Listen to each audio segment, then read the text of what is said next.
Hey everyone, I'm Trent Kusters, co-founder and studio director at League of Geeks, and you're listening to The Game Maker's Notebook. Today I'm chatting with Nicolas Cannasse. He is the CEO and co-founder of Shiro Games.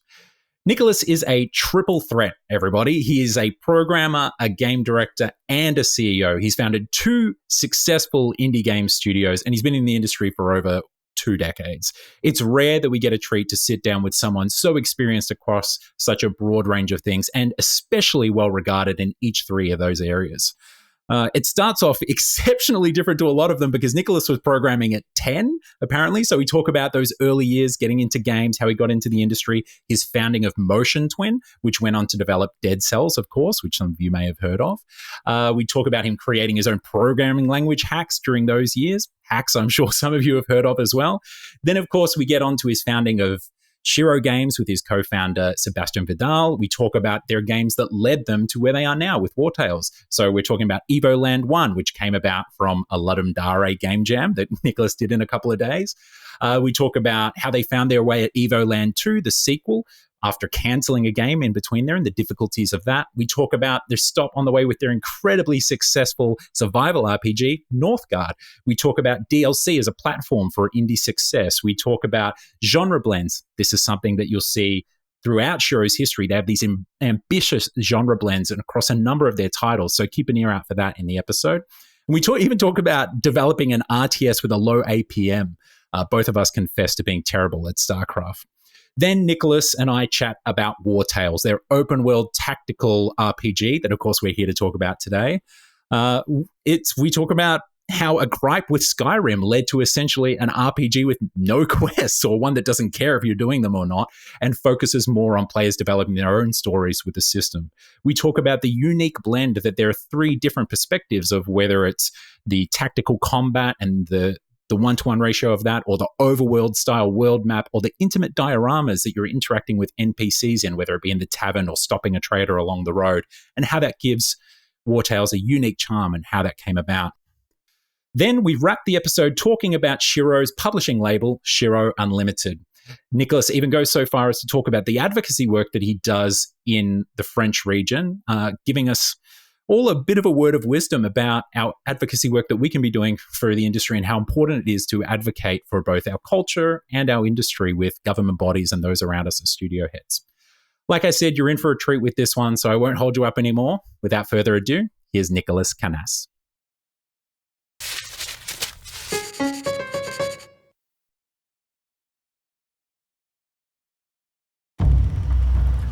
How's the wound?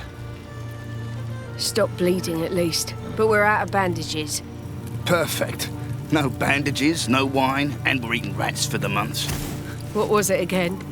Easy contract, easy money, right? Soon these will be distant memories. We'll be rich, and We're under attack!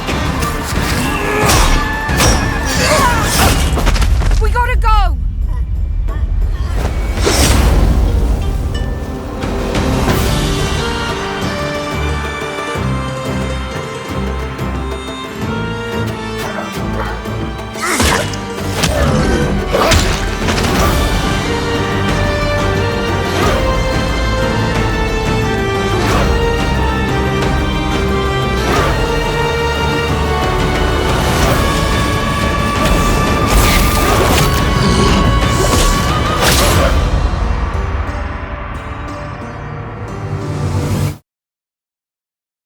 Good morning, Nicolas. Welcome to the Game Maker's Notebook.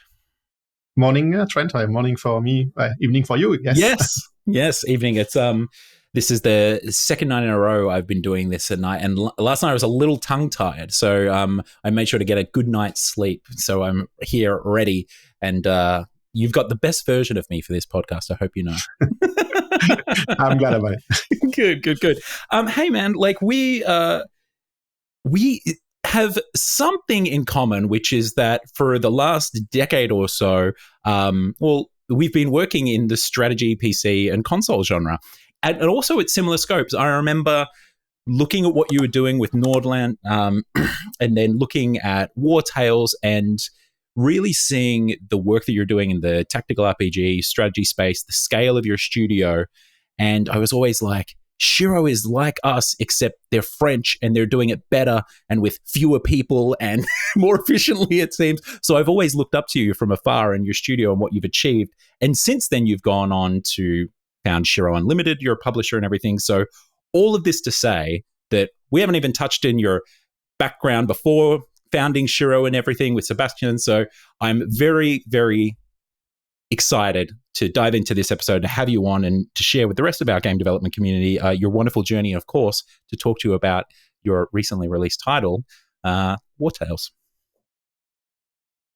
Awesome. Thank you, Trent, and looking forward to talk with you.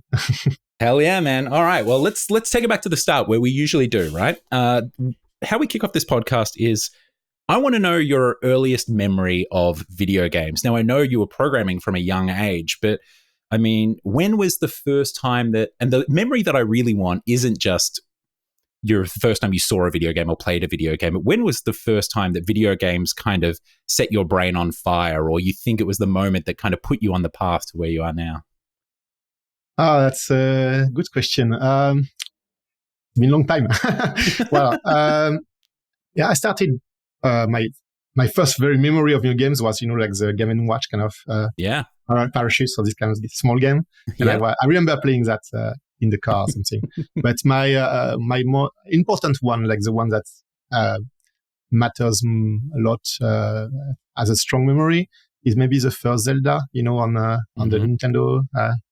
I got it for Christmas, and it was actually I got it, but at this time I didn't believe in Santa anymore. So, and I found out the place it was hidden because my parents bought it and they hid somewhere, and I was able to smuggle it out before Christmas Day and play it with my friend for like a few hours, and had to put it back, so that I don't get caught. And I think I never told my parents that actually. And then after I couldn't play with my friend because it was not available, and so I had to wait, and I had to wait to continue, playing the game, and that was a very fun memory. And the game was great, like the first Zelda, when it was one of the first games when you could save your progress, because you had all these games like the Mario and the Mega Man or this kind of thing. When you play once and then you die, you have to restart from scratch, And in Zelda, you could actually have this kind of persistence when you could have a save, and resume from when you started. And it feels magical at this time, Yeah, it's so amazing the astronomical leaps that the industry and the medium was making at that point in time with things we take for granted now, like the ability to save, right? Yeah. But it was so magical back in the time, just the introduction of this into the next game that you came along and played. It's incredible too what the saving sort of provided at that point in time as well, like the scope of the game as well. Like I remember that first Zelda like feeling massive because of that ability to save and continue exploring. Yeah, because the ability to have a save and be able to continue a game means that you could play larger game. And it was not only about the challenge, it was also about the grind, I will say, somehow. It's not only about, the arcade kind of source of the games where you have to beat the game against very big adversity. It was more about exploration, about so I guess it kind of triggers something like it's kind of itch of a new kind of game that could be made. Yeah, I can see that peppered through the games that you've developed yourself as well. So how old were you around this time, Nicolas, when you were playing Zelda? I think I was 10, I guess, around 9 or 10. Yeah, perfect age for that brain to be set alight by it. So, and then what after that? Did that have you fall headfirst into video games? Were you playing on a PC as well at home, or was it just the console? Yeah, some people when they grew up as gamers, they have either like a Nintendo or Sega or PlayStation or PC. I've been doing a lot of them. Yeah, right. So I had bought a console at home, and since my father was working in computer science, he bring all PC at home. So, and I used to trade, it was a floppy disk, the big one, like the 5-inch floppy disk. Trade that in high school with my friends, and we were like, it was junior high school, and I was playing these games, trying, like it was what was the games of King's Quest or Monkey Island, like this kind of games, as well as some strategy games on PC as well. I remember Stronghold and a few others. the first, of course, the thing, one of the game I spent a lot of time was Dune 2 by Westwood Studio. You know, the first strategy, the first real-time strategy game. I spent so many hours on this game on my computer, you know. God, that must have been magical then when you eventually got the Dune license at Shiro as well, right? Yeah, that was, I remember all the hours playing that. So it was very interesting. And so I did all these PC games a lot. First in the first LAN, you know, the first LAN playing with Doom. Initially with Even, I think we did some Wolfenstein LAN. What is Wolfenstein in LAN or something? In the first really LAN games, the first Doom, the Command and Conquer, all these games like we play a lot. Unreal and all these kind of games in real tournaments. And then also I had other consoles. I was always a Nintendo guy too. So I've been playing, of course, all the Zeldas through the different eras from the Nintendo, the Super Famicom to the N64. I've been thinking about all the way through. Yeah. Amazing. And so I always been have this, you know, kind of two inspiration, both from the, I would say, simplicity and the immediate access of the console games that gives you like a lot of fun, lot of and sometimes a lot of content also. You know, like the Nintendo games are very generous in terms of content, and you get much more than you expected initially. and then also the PC games for their depths and online play, but also the strategy aspect, the more like complex gameplay, I would say. More mature also in terms of universe or something. So always there's this inspiration kind of battling in my head and trying to find a balance, you know. That's like dipping your hand into both sides of the pond, right? Like reaching in. Yeah. Now, am I correct in saying that you were also programming from a young age as well? So were you involving yourself in kind of like modding these games or, you know, tinkering? Yeah. I remember I think I did a bit of modding on the first Doom. There was this kind of Watt format or something, and you have this Vertex editor for editing levels. It was very hardcore. It was very difficult. It was mostly a level design at this time. But then I started doing a bit of programming quite early on. I did some basic, the name of the language, you know, on very, very old computers. It was an 8086 CPU, you know, with, I think there was a lot of maybe like 1 megabyte of RAM. Something. It was a lot. And were you making your own little homebrew games? Yeah, I was making more like prototypes, I would say at this point. Cool. Little games when you could play and you could do some things. It was not really going anywhere, but because I was, you know, a kid. I remember at this time I was already thinking, I was projecting myself as a kid saying, maybe I will create a game company. I didn't even knew whatever it meant or not. It was really like, that sounds cool, so let's pretend I'm doing that. But I actually did so twice. That's it. You've done it 2 times around now, founding a games company. Yeah. And so, I did start programming quite early on. I was maybe 10 when I started playing. I think I got my NES, my Nintendo at 8, and I started playing programming at 10 on my computer. And it quickly become my main hobby, I guess I would say. Half games, half playing, half programming. Yeah. And so, and I did learn a lot of language and turned to being using that for games. Yeah. And did you, I imagine that you studied computer science or something like that? Yeah. Cool. I went to the university, did some crucial degree in computer science. And then I went also to engineer school when I did also additional degree in both management and computer science. So, yeah.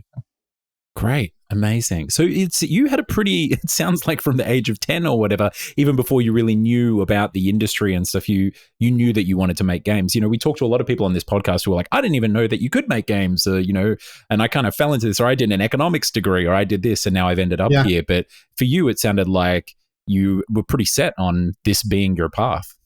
Yeah. I was not sure I would do it because when you're a kid, it's like it's a dream. But when I work is it kind of, you know, I remember I was doing my computer science because my friends wanted me to have a real job, you know. And I didn't imagine I would work in video games. I was not like, I was still doing my games on my hobby time, creating games because that was fun. But since I didn't know anything about the industry, it was hard to project myself, and I didn't know anyone in the industry either. It was hard to project myself into making games as a job, Yeah. But it turns out I got an internship at a local company in Bordeaux called Callisto. They were doing Nightmare Creatures on PlayStation and Darkest on PC. And then this is the first time I actually enter an actual game company, right. And I was did you start as a programmer? Yeah. I was an intern. I was an intern as okay, right. Or during the summer intern, So yeah, of course. It was a small job, summer job, and I saw that and I say, oh, this was actually much more realistic and more doable creating a company that I imagine in the first place. It was from something which was a bit abstract, a bit like I don't know how to do that. Some people actually doing that, and I could be one of them. So it becomes much more realistic, and then from them I guess I got more focus on actually creating a game company and doing things on my own. Yeah. Wow. Okay. And so let's put a bit of a timestamp on this for our listeners following along. What year did you start your internship? When did you enter the industry? So it was in 99, like I said, the previous century, Right? Yeah. I love it. It was the previous century. It was in 99. I did an internship in Callisto. Then in 2000, it was during the summers because I was a student during those times. Then during the summer on 20, I was working on a startup doing one website. This was the bubble.com bubble. Of course. And then in 2001, I founded during the summer. I founded my first game company with my friends Benjamin. We started Motion Twin. Yes. Right, which for our listeners, if that name sounds familiar, they're the developers that went on to develop Dead Cells, the very, very popular roguelike. Yeah, incredible. All right, amazing. I'm just trying to think here now. That's I'm just like going back to what you said. So 2 years, you started in the industry, and then 2 years later, you're like, okay, now I'm going to do it on my own. I'm going to found my own company, you and Benjamin. Yeah, because at this time, there was no indie games. There was no web games. There was no mobiles, no iPhone, no. So the games were mostly made by studios, going to publishers that were putting the games into box and selling to retail stores. Yeah. So that was the industry. So if you wanted to break in, you join an existing big publisher, a big studio, and you start, you join in a big team. But if you wanted to make small games, like I didn't felt I have the experience to apply for a job in. Maybe I did, but I didn't felt it at this point. And me and my friend Benjamin, after we did when we did doing these startup things on the wine industry, we learned Flash, like the technology for the browser. I think it doesn't exist anymore, but it was big at some point. I think that for the younger ones listening of course, for those that weren't born last century. Yeah. And so we started using technology that was a way to create animations and actually have sound and controls and everything into the browser. And we kind of joined we saw there was a lot of websites starting doing small games, little arcade games or little simulation games or strategy games on the web, and it felt like we could do that. We were only 2 people, 3 people, and we could do that. So we created a studio around this idea of creating small games. Our first idea was that Motion Twin was to create small games that we will rent to go to websites for organizing events for the community. So we had this little Formula One game, and you could play the game online, and you could, when you finish, you had the time, and you could put your name, and it was linked to your user account on the website. And the idea was we give this to the website, and they organize the race between their community, and they give a prize. And it's a way to kind of make your community more active, community management kind of thing. So cool idea, and kind of ahead of its time as well, right? It was in 2001 actually. So we did that, and we actually sold one game. So we say, okay, we sold one game, so we can start the company now. Yep. And we never sold any more games. So, like a real talk about a false sense of security, right? Yeah. But it was also a question of timing, because we started that, it was in the summer of 2001, and it was a bubblegum crash, Yes, so all the companies were kind of paying money to make games. It was no longer the focus, Yeah, so it was this things kind of mood of the web becoming big. So we thought we had something to do here and something new, instead of joining the traditional industry, I would say, at this point. Yeah. Okay. And then we change our business plan somehow, and we start making games for another company that had a website. The website was called Pricey.com. It was mostly known in French. Mm-hmm. It was a small website where you could, these tickets when you could you open it and you check. Yeah. The scratchies. So do you scratch them off? Yeah. And they had this online. When you scratch, you could win like a few euro cents, and it was free. And people were collecting euro cents, and then they could pay extra to get more tickets and everything. Yeah. And then we start making. They were having only tickets, and we start making their first game when you could play to earn. It was really pay to win money. It was. So, but it was not against other players. It was you were playing small games, and there was small asteroid kind of games. So we started making the small games, and they started making additional options that you could buy. For instance, you have these small games, kind of asteroid, and you could buy a double missile that gives you two missiles that kind of make it more easy to get the money. And you pay maybe it was a few cents, you could, it was less than euro, but people were buying that. And we got rewarded not as selling the game, but as a percentage of the options sold. So we were already in the free-to-play business at this point, when the early free-to-play business, again, because it was not existing, it was not called this way. And we were making these first games and trying to monetize them. That was the whole thing. And so we did a lot of games for this company. And then we started making our own websites, our own website about free-to-play websites when people could subscribe and play. And we needed some website called,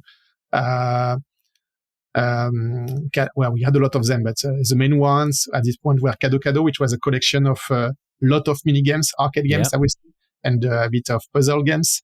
And players could earn also like a bit of money of that and exchange them for Amazon, voucher. And but they were able to pay for extra, because you were limited in the number of games you can play per day, and you could pay extra to get more games, more plays. And so people, they like the games, and there was competition, etc. So incredible. And these are your own sites, these ones. Yeah, that was our own site. Wow. Yeah, and I know other games I participate was also something called Dino Park and Dino RPG. So what kind of like Pokemon games when you could have small characters and you make them level up, and you have adventures going on in this mini map, and there was a fight, but it was kind of auto battler kind of fights. Yeah, gotcha. There's a fight and you see the results, you can see the animation and everything, but you don't intervene in the fight. But you could fight asynchronously against other players, against the other players, Pokemon kind of dinos, we call them. So, and then you could you have all this going on inside the website with Flash animation. Did you and because Newgrounds was on the scene at this point in time, right? As well, was Newgrounds big in France? Were you doing games on that as well, or were you kind of a competitor to Newgrounds in a sense? Yeah, kind of, because we had our own platform, we had our own user accounts, and we making new games. But at some point we unify all the games in a single account system. So we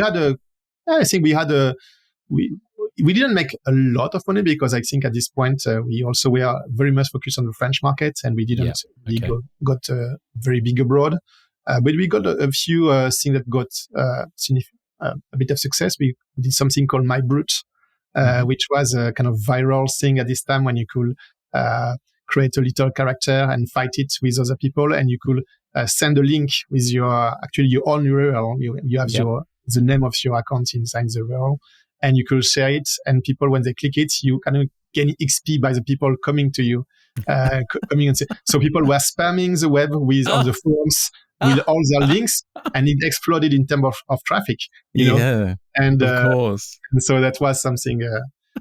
It's a diabolical plan, Nicholas. I Yeah, love it. So yeah, we did a lot of sick stuff. Yeah.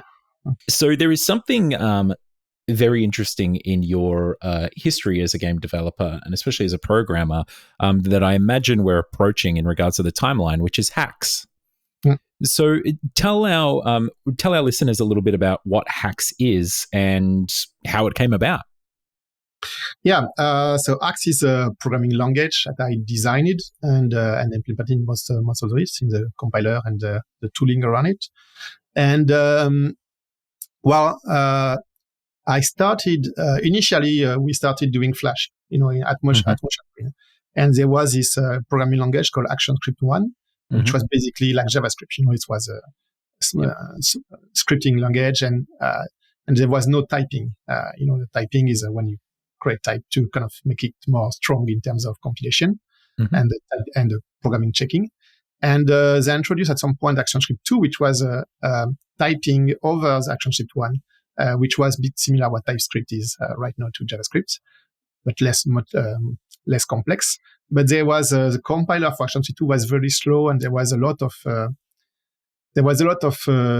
bugs inside the compiler. That's some things that shouldn't actually checked, and your program will fail at runtime. So it was really annoying for us to use a tool set. So I started adding something that will check. I had a background in computer science, so I had already doing kind of little compiler stuff, and I was that low level programming stuff. Yeah, and it was a big area of interest for me. I've been doing already a bit of programming on my hobby time on these kind of things.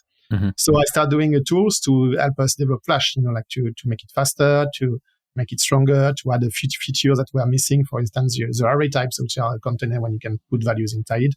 There was an array, and you couldn't say the type of the array. You could say it's not array of what, you know, array of player, array of missiles, you know, and you couldn't say that. So I added this feature to the language, to our compiler version to be able to do that. And we did that at open source also. It was important to share a bit the thing. And at some point, I re-implemented an ActionScript compiler from scratch for the community, for the Flash community, called MTIC, Motion Twin ActionScript Compiler. And it went pretty big in the Flash community. Most of the developers, most of the people doing big work were using this because it was 10 times faster than the official compiler in Flash. Yeah, so wow. It was very, very used. And I participated in a lot of Flash conference in this time with developers, the Flash developers. So, yeah.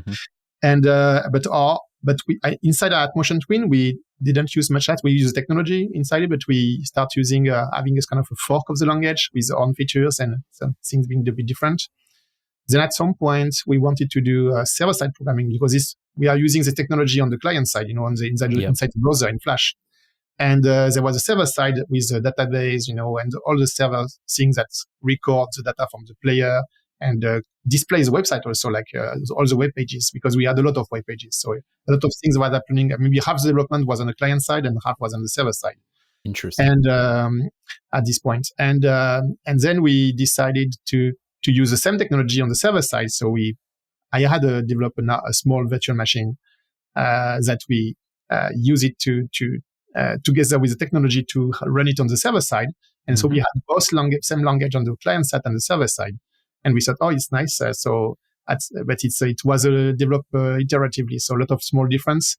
And at some point, I decided to unify both of them and create a new technology that was called Haxe, which was a programming language that is well-defined and can run on several platforms. So we could run write program in Haxe and compile it either for the client side, either in Flash or in JavaScript, because we're starting more to use the JavaScript on the client side as well. Or on the server side. So it was one single language you could use for all your developments for games.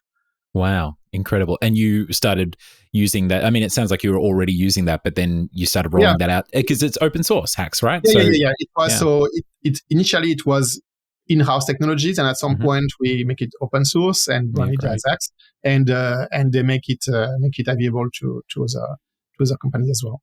Are you still using it to this day, or have you? Yeah. Actually, we've been evolving, and we create after Motion Twin. And when I start Shiro Games, we create a 3D engine called Ipsaio, which is a wall engine we use at Shiro, and all our games are from the first Evoland to the latest Wartales and more upcoming games also are made using Haxe.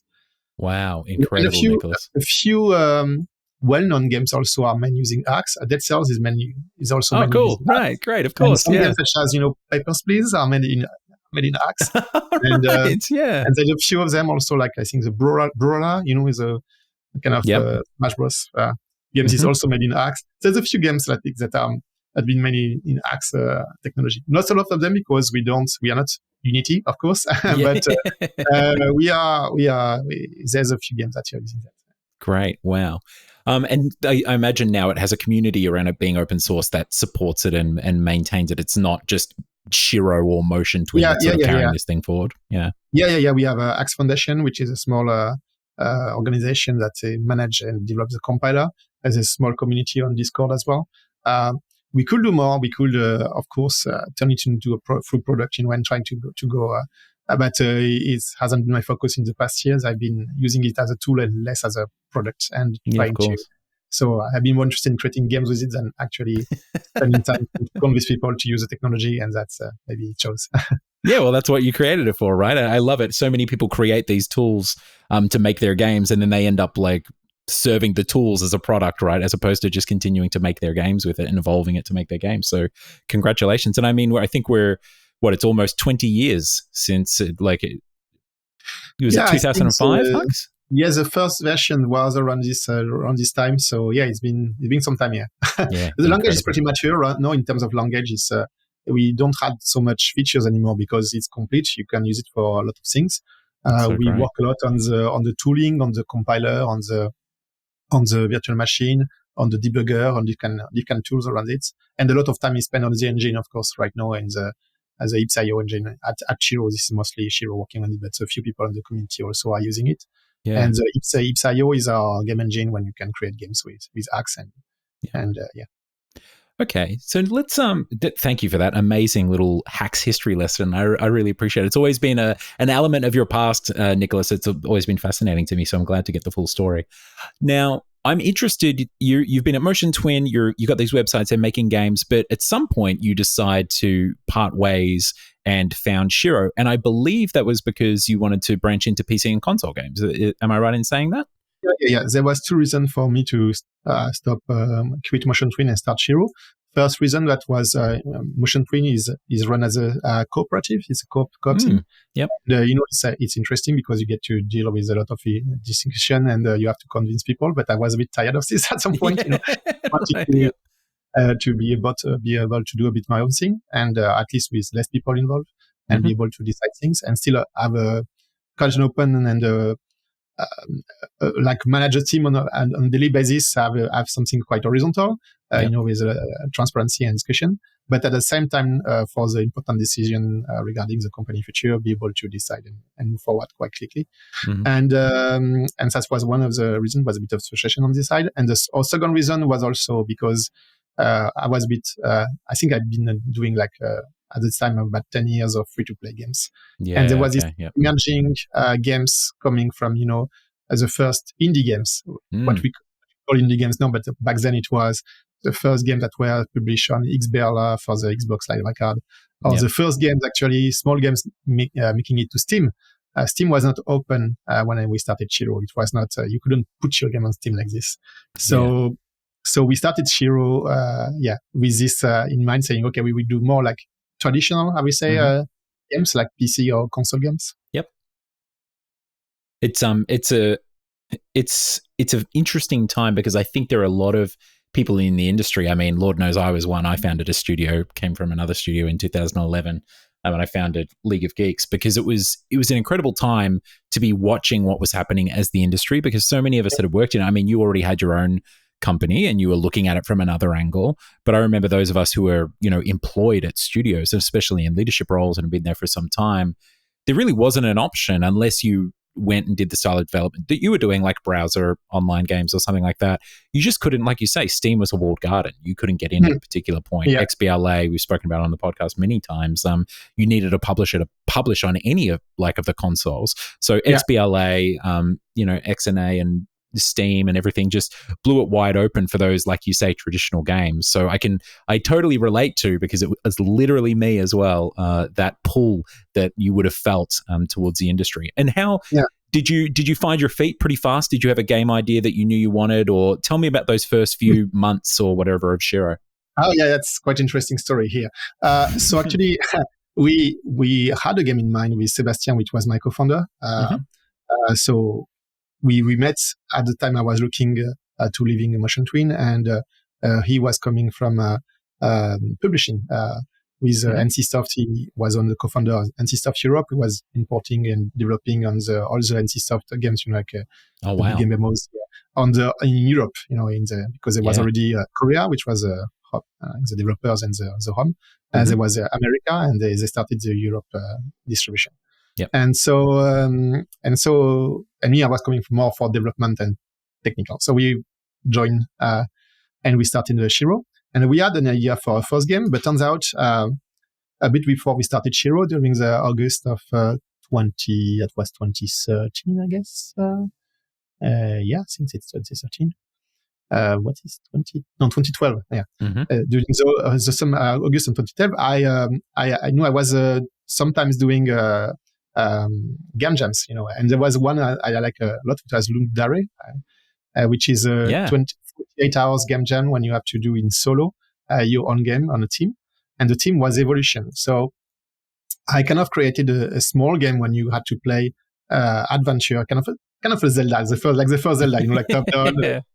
You think, and it started as a black and white, and the more you evolve, you unlock both graphics capacities.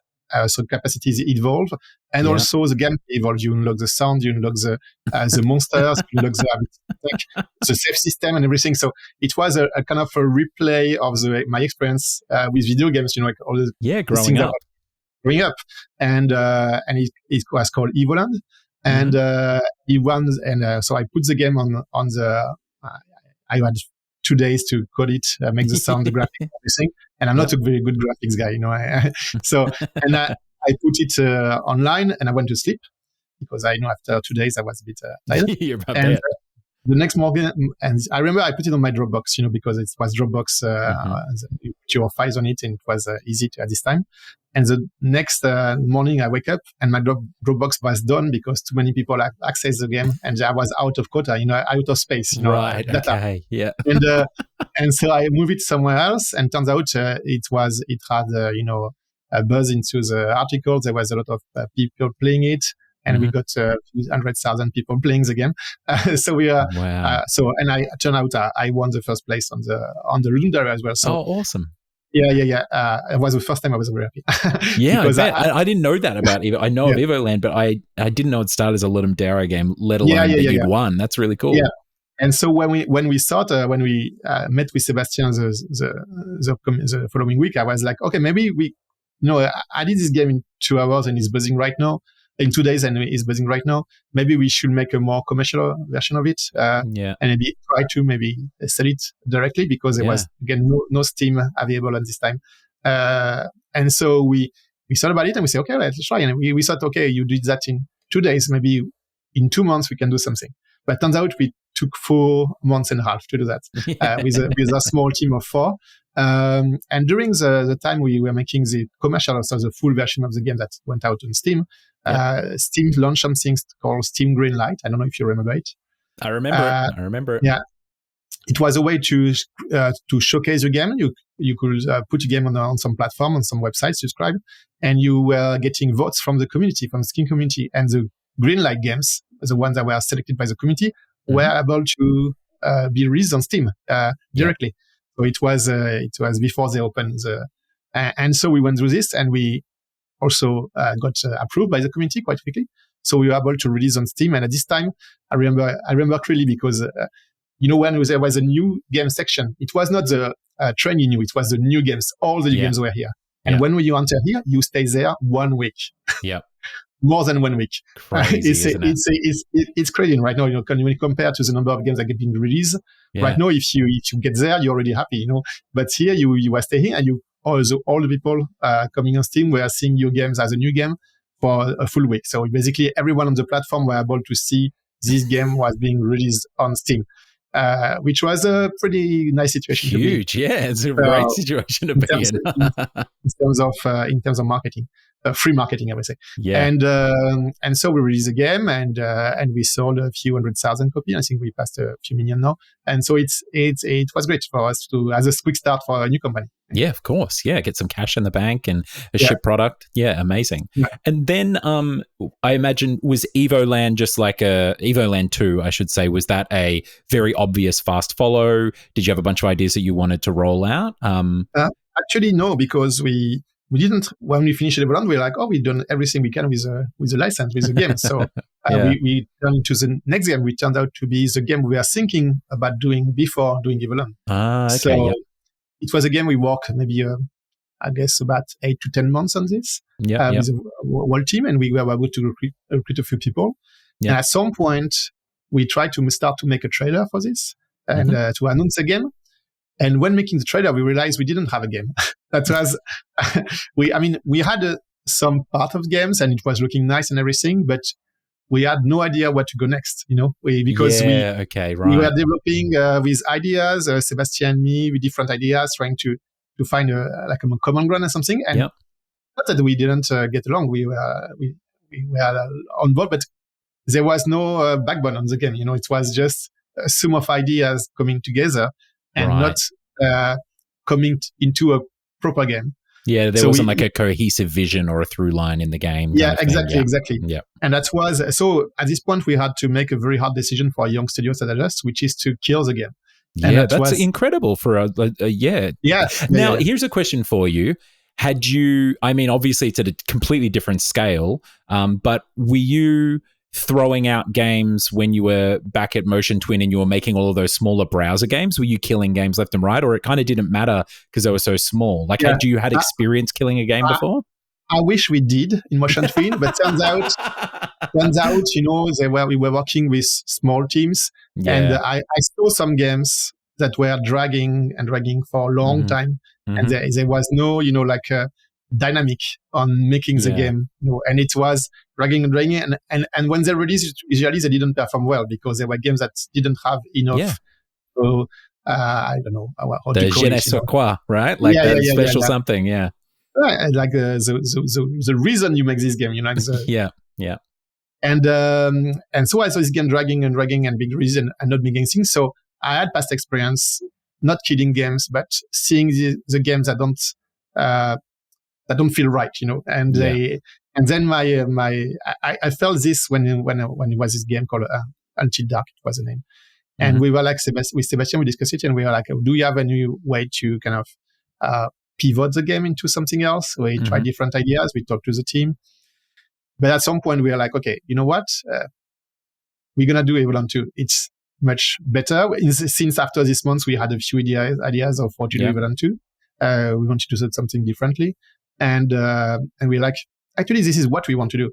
Right now, we don't want to keep doing this game. We want to do Evoland 2. This is much,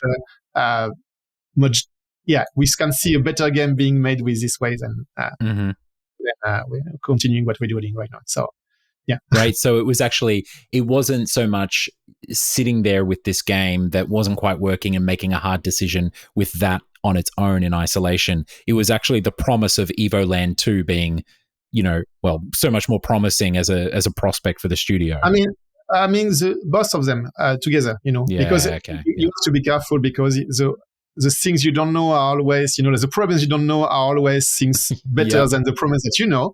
Of course, so you have to be very careful of that. I love that. Like we say in French, I know we say the herb is also always greener in the neighbor garden. It feels like,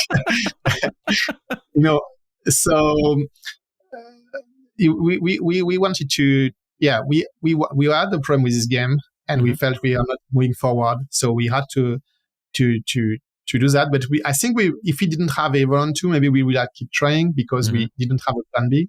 But the fact that we had a plan B made it more easy to make the decision, I guess. Yes, of course. Now, talk to me about Evoland 2's development. You said you're kind of fresh with new ideas after you'd been working on this other game for a few months. Sequels are always an interesting decision for a studio because there is kind of this presumption with a sequel that your audience is going to be there and that you're going to be able to grow the game with the next one. Obviously, we see many successful franchises over the years that have been able to do that and become huge blockbuster games. But you and I both know from having many indie friends and being in the industry for long enough that sequels aren't always as successful as the last one. Sometimes they don't even come together in regards creatively, or they'll be successful but not that great, or whatever. How did the development go? How did it land? What was the experience like of doing a sequel? So in terms of scope, I think Evoland 2 is a much better game than the first one. The first one was made in a few months. Like I say, it was the first game as a game studio. Yep. It was, and the scope was really limited because we were just trying to make a full version of a game I did in two days at the Ludumdare. So we expanded a bit, but the original vision was very narrow in the first place because it was basically what I was trying to do as a game jam game. So for Evoland 2, we had a bit of luxury to try to think what are gonna do. So we tried to do and we succeeded in doing a full action RPG in the old classic style. As a kind of I would say the old games, and with a complete scenario, with a world story, with characters, with actually quite interesting story. A lot of players have enjoyed that. Right. I don't know if you play the game, but no, I haven't. I'm very familiar with it. Like I remember it when it came out and everything, but because it came out around the same time that we were launching Mallow, the full version of Mallow, V1.0. Yeah. And so it was definitely on my radar. It was such a cool idea, but I never actually played it. And one thing we did differently compared to Evoland 1 is that in Evoland 1, we focus much more on the action RPG and the Zelda, the Final Fantasy, and the RPG genre. So it was very narrow. In Evoland 2, we tried to expand doing a lot of kind of games. There is a shoot 'em up, there is Street Fighter, there is cool. puzzle games. There are a lot of different games. There's tactical. You play there's kind of a beat them all. There's a lot of different phase when you play different genre of the game. And again, it's focused on the gaming history. So if you have, like I did, and I still do, and maybe you have too, if you have a gaming history with all games, and even if you don't, because it's you get to play this kind of gameplays in a short version, very focused, and try to have this kind of feeling of playing these games for a short version. It's like an interactive museum almost. Yeah. And I think the people that have this experience or that enjoy playing a lot of different games that are very wide interest, they really enjoy the game. And we have a lot of them still saying, yes, well, Evoland 2 is one of the best games I've ever played.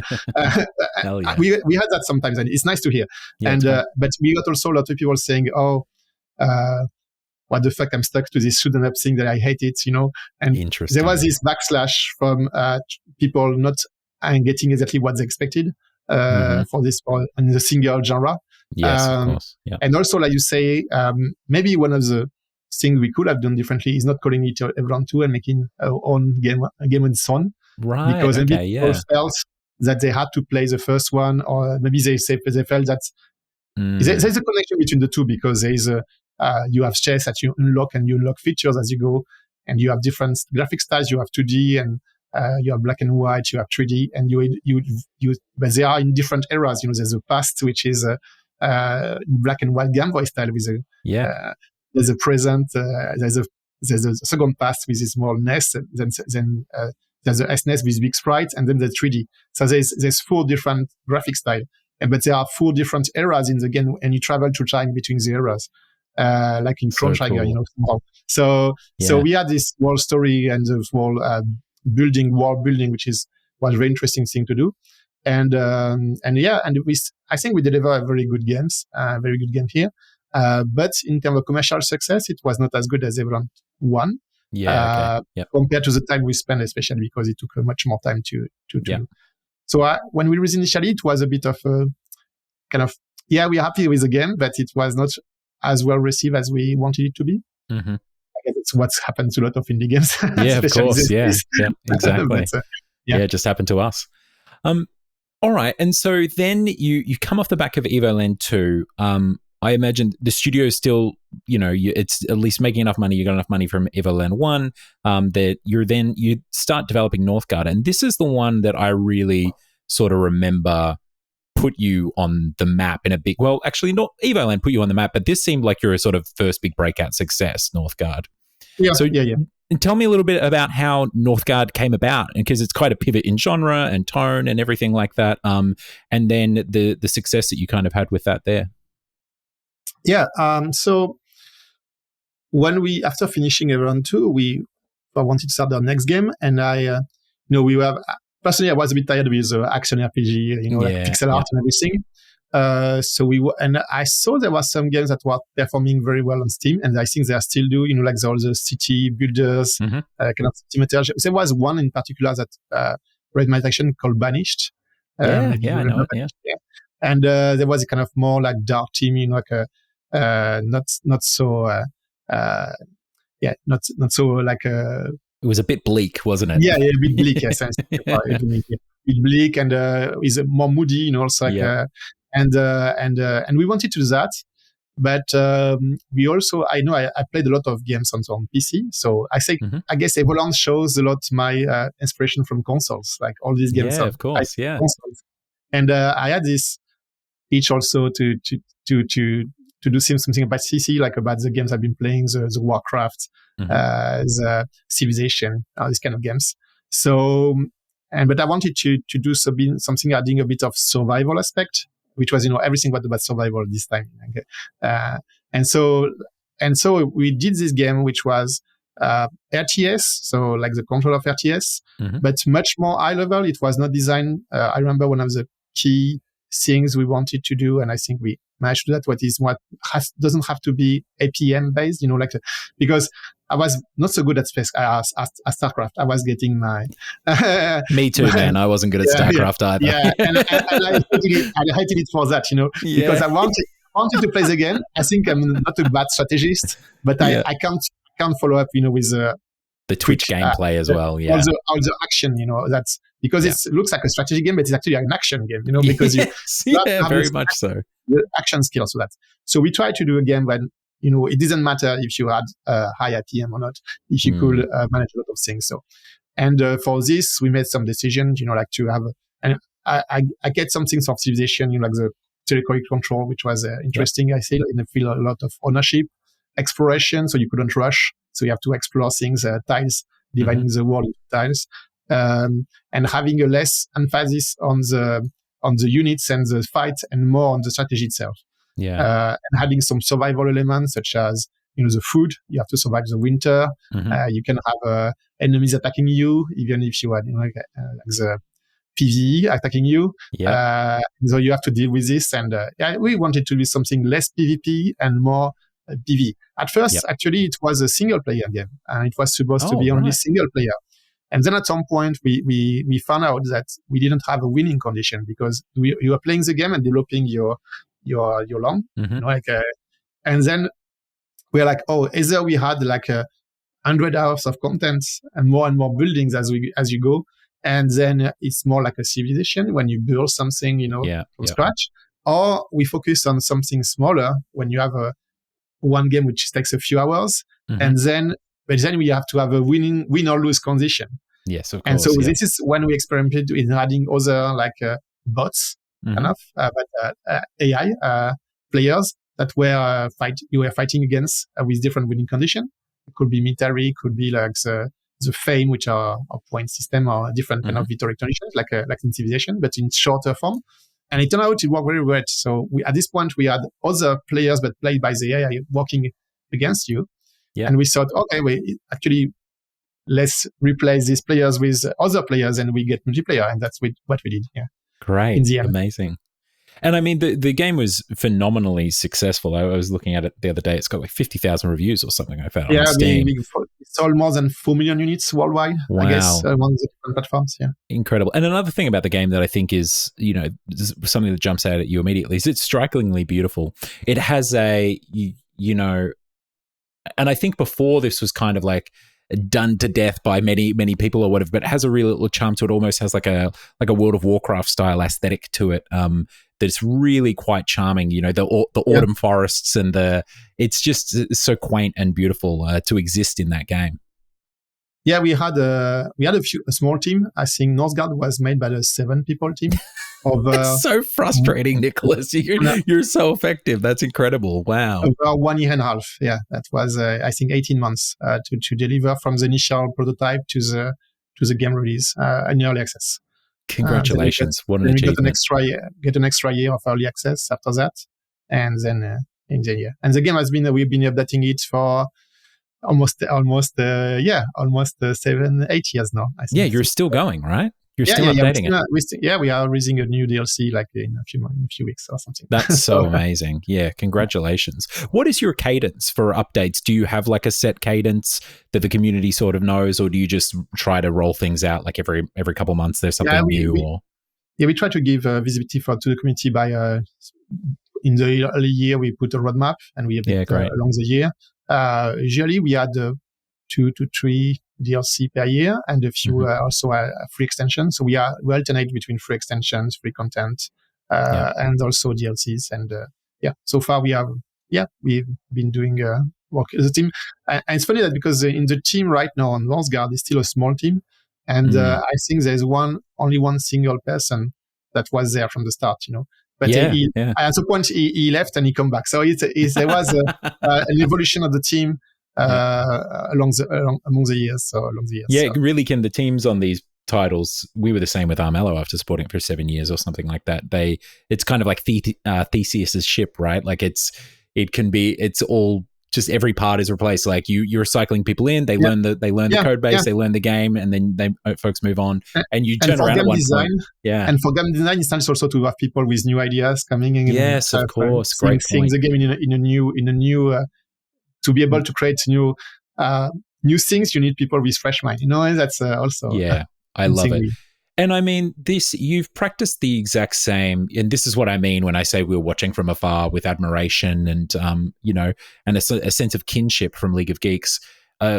It's a very, very similar strategy to what we were doing with Armello, Games as a Service, where you have this multiplayer game, and then you have DLC, and then you're doing these rolling free updates as well. Mm-hmm. We were some of the first indies doing it. I remember looking around and, to the sort of scale that you and I and some of our compatriots were doing it. It's only really, it was kind of like you and me and Paradox, like in the strategy genre that were trying this kind of model. And it's very effective, providing these high value DLC to the players with a game that is being updated for free on the side. Tell me a little bit about because I know that you've continued on doing this both on Dune Spice Wars and obviously Wartales. Just had DLC come out recently. Like do you kind of have a philosophy at Shiro about ensuring that your DLC has a particular value for the player? And I'll give you a couple of like examples, right? So I know The Sims, for many years, they would have like small DLC and then big DLC, and they were able to rotate between them.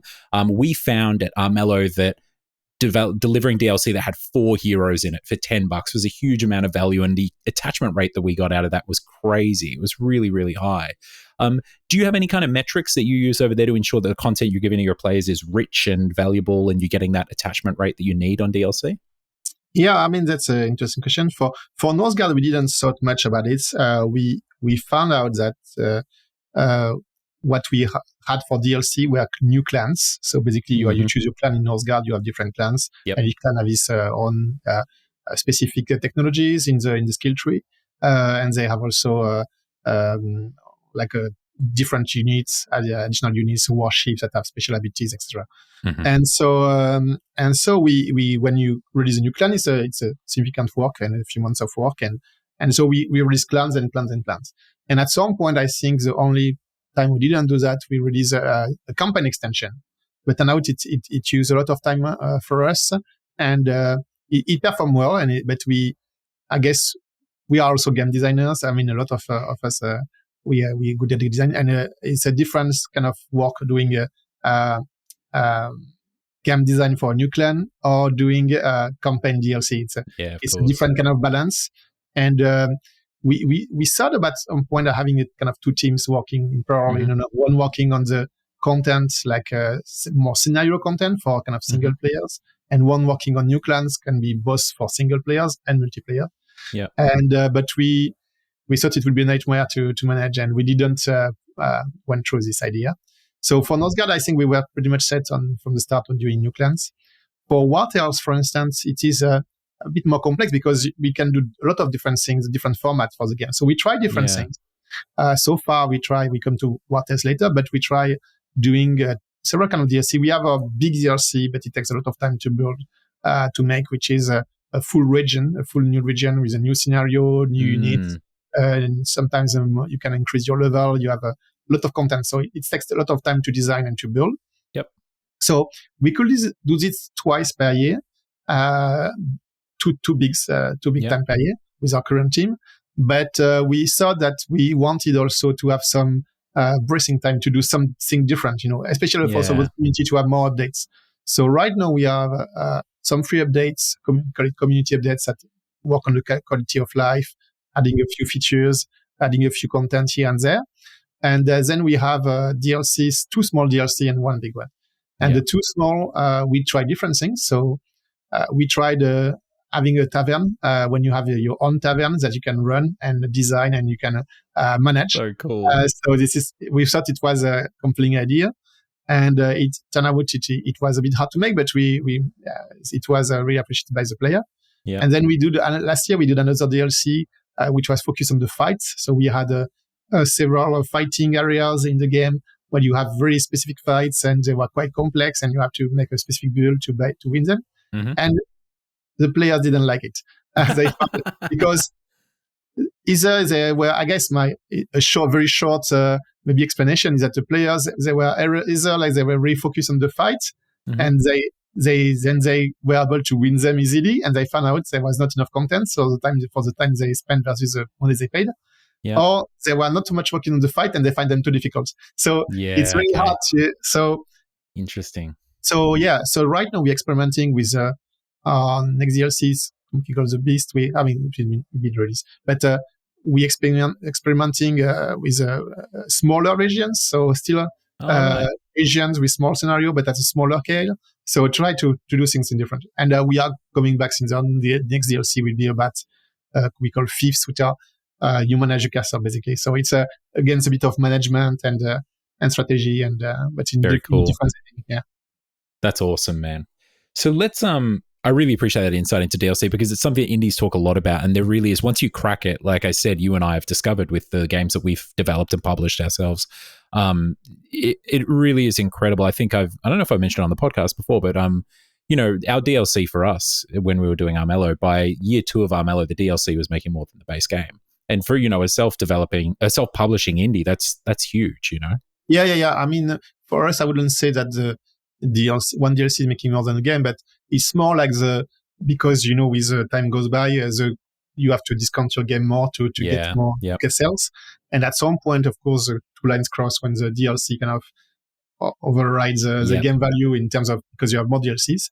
But I will say that it takes time to get there.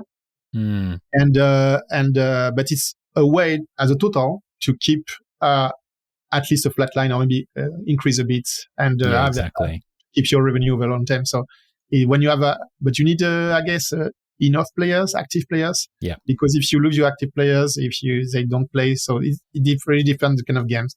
If you have a game that plays for, maybe if you have a game that, I don't know, will perform, for instance, the games that are, fixed content, like 10 hours of gameplay, and you release a DLC with 2 extra hours, like 1 year after that, or will they perform or not? I'm not sure. Yeah, there's definitely something to be said for the kind of games that we've developed over the years, and had success with, where there are these deep systemic games that you can basically jump into, especially like Northgard and Armello, where it's a defined amount of time for a few hours for each game and you're spinning them up every time. Okay, I want to duck quickly back to just touch on a very special title that we work in video games, so almost everyone in video games is a fan of the license Dune, which you have been very, very lucky to and privileged to work on the license, right? So talk us through a little bit about how a studio, obviously, you've worked for many years to get to the point where you can have a shot at a license like that. How did it come about? Did you approach the license holder? Did they approach you? Obviously, you were a fan. You're a fan of it from the first one. I'm just keen to be sort of led into the process of how that happened. Yeah. There's a nice story about this too. So we were at Gamescom. I think it was in 2020 or 21, I guess. Around this 21. And we went at a Tencent party. Tencent have this party when organize and bring people. And we get introduced to some people, and they're from Funcom, and they say, we like what we're doing. And they say, yeah, sure, we like to. And they're like, actually, we have a license, and we really love what you've been doing with Northgard, and will you be interested in doing a strategy game with this license? So we are with Sebastian, we are the boss with Sebastian this time, and we're like, oh, sorry, but we don't do license. We like to do on IP, and the license has a lot of constraints and everything. And then, but out of curiosity, we like, what is a license? And they say it's Dune. And I was like, oh, that's a different story then. Oh, you want to have the Dune conversation? Okay, yeah. Because we hadn't been following exactly, but it turned out.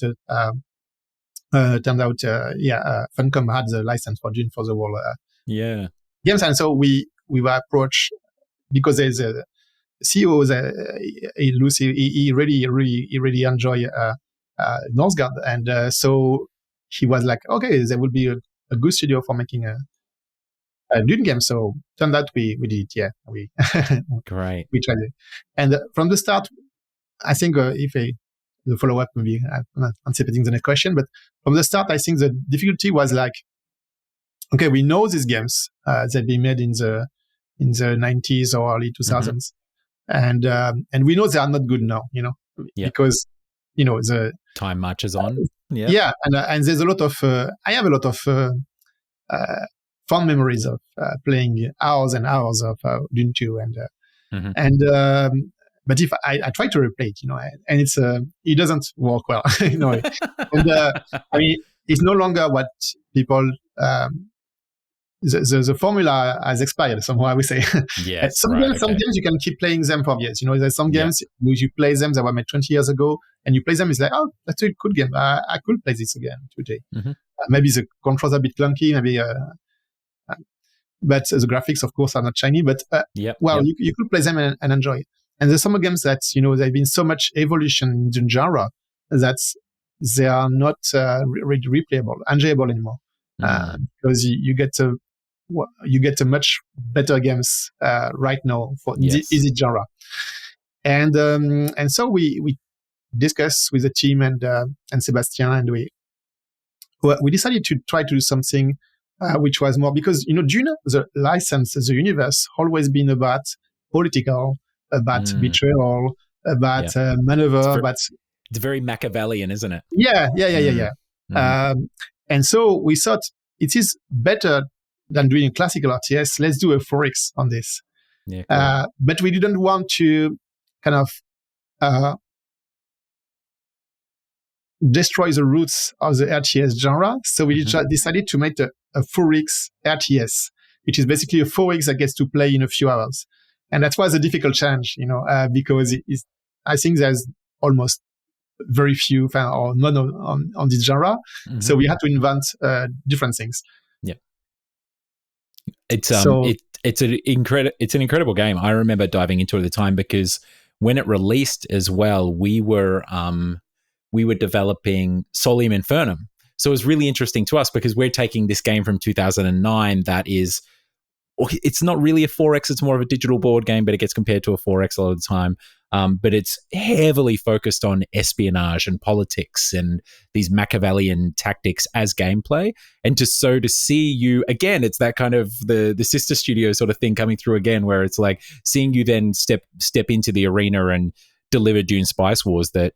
and there's an element as well where I think there is a Dune board game, I think from like the 70s or 80s or something like that, that's phenomenal still to this day. And I could just feel that immensely in your 4X game as well. Yeah. We had a lot of reference. For me, I also turned out I was maybe one of the rare fan of the Dune movie by David Lynch. That's me too, man. That's a masterpiece. Yeah. I prefer. I like very much the new ones too, but I have a special memories for this thing. I think I read maybe 3 times the whole book series or something. Wow. As when I was a kid and later on. So yeah, we were always a big fan of the whole IP. And and it was very, but it's a lot of pressure, to work on Of course, yeah. on an IP that is so, yeah. At the same time, because there was these games, but the core IP is a book. Yeah. So you don't have any specific graphical references. You don't have this character exactly look like that, or maybe you look at the movies for that, or at the artwork or at different things that have been done around the universe. But there's not a single reference. Mario is Mario. He's been this way since the start. But so what does Polar looks? It's always so we try to move away from because in 4X you have to make your own decision. So it's not like you're playing a scenario with the characters. So you try to integrate the core characters of the series of the books, but without you playing Polar Trade and you have to win Dune, which will be like the obvious choice, but it still doesn't give much choice about what's going on. You're gonna win, it's like of course, exactly. It's a very linear story. You know where it ends. Yeah. So we wanted to do something more around the universe, around the political aspects, around the conquest of Dune, and so it was a very interesting challenge. Well, congratulations, a gargantuan undertaking. And I can say as, someone that's just come off, ours was already a game, Soul Infernum existed before, but that pressure that you say to it takes something beloved. Ours wasn't obviously as big or as much of a cultural phenomenon as Doom, but it was a cult phenomenon, like a cult classic, you would say, in the strategy circles. And especially Thai, I think there's an aspect to this too. There's the pressure of delivering it for the community and the people who love this thing and this beloved product and IP, but there's also, if you're a fan yourself, your own personal pressure that you place on yourself, the weight of this is my favorite license, or Ty, the game director and my business partner at League of Geeks, our creative director, Soul Infernum is his favorite game of all time. And so now he finds himself remastering or reinventing his favorite game of all time. Huge pressure. Yeah, I get that. And so for Dune, we got, after release, we got feedback from the community. I mean, a lot of people like the game and like the way it's quite unique, in the way that it's not a traditional TS. But I guess we also got some expectation where people that have played the world Dune and wanted some similar experience, some to what they have played. And they felt the game was a bit too much slow or compared to what they were used to play, or too much complex also in terms of gameplay mechanics. So we got a few bad reviews for that, and it's the challenge of bringing all something that is being doing and hasn't been done for long years, Yeah, of course, and like you say, people bring their own expectation to that. Yeah. So let's do it. Let's dive into Wartales. This is your latest game that's gone V1.0, right? Obviously, you're still supporting a number of games, but this game went V1.0 2 years ago now, maybe? Yeah. Great. And you've been supporting it with DLC. And just recently, last month, you've released the Beast Hunt DLC. Maybe before we dive into it, can you give everyone just an elevator pitch? Because you're the game director on Wartales as well, right? This is your baby? Yeah. So give everyone just the elevator pitch for those of our listeners who aren't familiar with Wartales or what it is.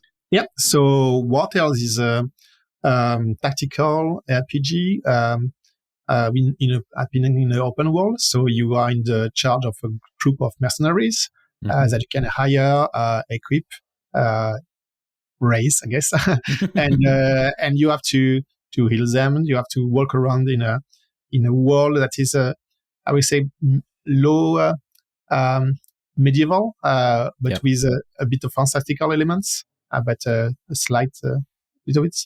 And so you have a world map that you can travel different places.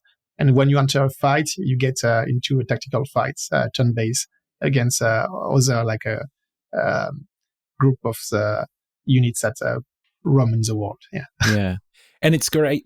For those of you who actually haven't even seen the game before, like a screenshot or anything, I think it really must be stressed that the game has this incredible charm in how it's presented. So as Nicolas has said, when you get into fights, it goes into like, turn-based tactical, like a tactics game where you're moving units around, and we've seen that before. But the actual main portion of the gameplay is played in like a Final Fantasy overworld map, right? It's like it's an elevated, like an elevated view. It's kind of like half RTS, half overworld map that you're roaming around, and you're a little band of.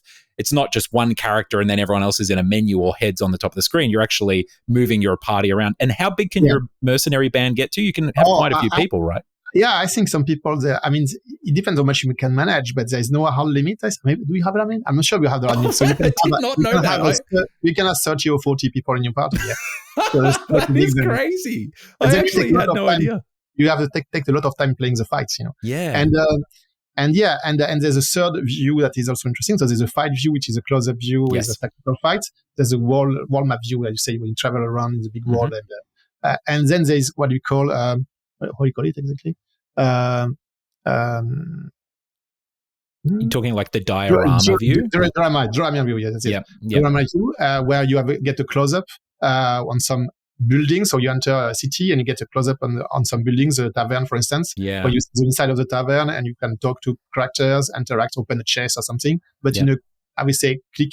It's a kind of click and play. Like a point and click kind of style, right? Point and click game, Yeah, folks, I really have to stress, like, it is so charming how this game is presented. Like, switching between those three feels. It's funny because I actually don't know of a game that has done this before, like that has these three specific views in this, but it feels so familiar and so natural. And there's something that you and I, having worked in strategy, you'll relate to this, I'm sure, right?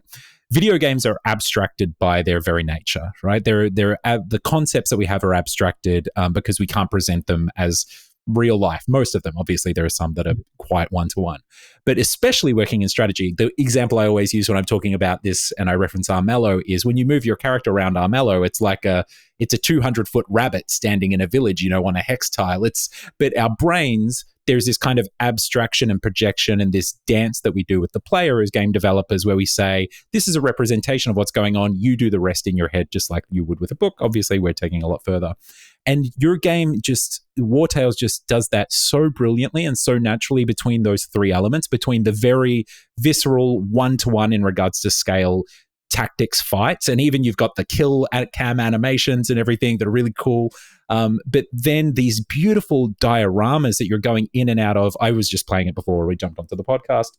Of course, fired it up again. And, I stopped. A trader passes me. I see his little caravan coming up and I stop him and I'm like, oh, should I jump this guy? Should I try and take his goods? And then when the diorama pops up, he's got 4 mercenaries lined up behind him. There's this little old guy. And it's all fully voiced and he starts and it's just so, and now we're down at their level. And, you go into a tavern and you've got the music and it's these brilliant, again, shout out to your art team and your VFX team and stuff out there, because they're really, it's really well presented and the charm is really evident. Let's dive straight into it with this question. How did you come about the concept of Wartales? How did you come to this kind, and was it from the very start? Was it this kind of 3 different views that you knew, or the zoomed out version? What was the seed of the idea, Nicolas? Actually, yes. If I remember correctly, so the early days there was definitely this world map. I'm a big fan of world maps. And this is one of the things I remember the first concept. Because one of the problems, I can give a little, I think that there's a little story. We know at Shiro, we've been doing, at the time of, we started Wartales, we have been doing Evoland, we have been doing Northgard, we've been doing also Darksburg, and all of these were unpainted, like 2D or unpainted things. So we had a team of graphics people that were mostly familiar with this style, like I would say, not realistic style. Yeah, it's like all the texture work is that hand-paintedly illustrative exactly, style. Yeah, exactly, hand-painted. And then I wanted something more realistic for Wartales. Still moody, but I wanted to bring wood, but still feel more realistic. And none of the artists wanted to work on it. So I recruited a whole team to build Wartales. So I think it was a third team at Shiro, and because there was one working on Darksburg, one working on Northgard. and then the team with Northgard move on Dune. And I was working with this, and I recruited a whole team to make Wartales from scratch. And so we had a whole new team, and a few people that actually moved from at some point, and they turned out they were very happy to do realistic stuff after all. But yeah, and so the art director Pierre Etienne, when he joined the team, I asked him to make this kind of views on the world maps. Was the first concept art, I guess, of the game. Right. Okay. Cool. And we had everything there. There was the world map with a. I could show you maybe at some point. Send it to you. The screen is you have the mountains, you have the river and everything, the small bridge and the small village, and it's pretty much the scale we end up in the game. That's wow. So we, based on our discussion, we were able to set up, and this is our game. It cannot be this, and then we try to make this happen, and entering into the village, I didn't want to to have to walk around the village or walk around the place, and since you doesn't incarnate one single character, you're a group, you play as a leader, but you're not incarnated into a character. You're a band of mercenaries. You're playing as a band of mercenaries. Yeah, exactly. So you're playing somehow a manager of a band of mercenaries because you're not playing a single player. Maybe you can think yourself as one of the characters, but if he dies, then you think yourself another character. Yeah, you just promote the next guy or girl into that, right? Yeah. And then we didn't want to have one of your characters appear when you enter some place or move it around and we don't want the world bound to be represented into. So, from this, I decided to say, okay, we're going to have just like a top-down view diorama. And then this was pretty much obvious from there that to have this view when you enter a place. Yeah, great. Yeah, isn't it funny how just those design questions, we're going through a similar process with a new game that we're on at the moment, where you may have an idea of how a particular area of the game may come about, or how it may be designed, but then as you start answering these questions, and it's like all of a sudden you're like, oh, there's a dead end there, or there's a dead end there, and the negative space of the sort of the problems that you're running into provides a brilliant solution in and of itself because of those constraints. Yeah. Constraints bring creativity. That's of course. And when you try to do something new, which we usually do in the games we are doing with Northgard, we do RTS with more survival and we say civilization elements. In Dune, we try to mix RTS and Forex, and with Wartales, we are trying to do something new, like here too. And this brings, you discover your constraints as you go. And this constraint will bring you to a new area you haven't expected in the first place. So and then you get this really, I guess, for the players, in the end, you get these games that are very unique feelings that haven't played that experience before. And so it has to be good, because if it's not good, it can be new, but if it's not good, it's still not good. But if it's new and good, then when you get path to success, I guess. Yeah. It's incredible. It's taking that finding these genres and how they can fit together in these unique ways and these nice little twists on it. And I feel that about Wartales, because it's amazing how much Wartales, even though I am managing this band of mercenaries, and like you say, they can rotate in and out, it still has that magical feel of an RPG, like a Zelda, top-down Zelda might have, or something like that. Tell me about the tactics element of the game. Did you know from the start that you wanted to make a tactics game, that would be how the combat would be resolved?